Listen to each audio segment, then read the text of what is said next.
আজ বানাবো কাঁঠালের বীজের ভর্তা। তার জন্য কাঁঠালের বীজগুলো ভালো করে প্রেসার কুকারে সেদ্ধ করে নিয়েছি। ৩টে সিটি দিতে লেগেছে।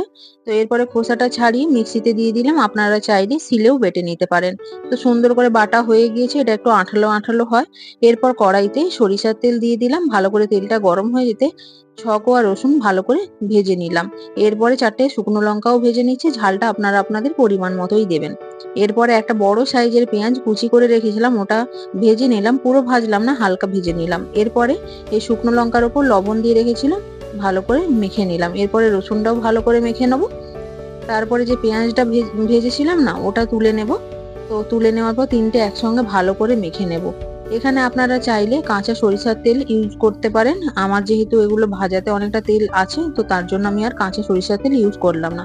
এরপরে ওই যে কাঁঠালের বীজ বাটাটা দিয়ে দিলাম। ভালো করে মেখে নিলেই রেডি হয়ে যাবে কাঁঠালের বীজের ভর্তা। গরম গরম ভাতে পরিবেশন করুন।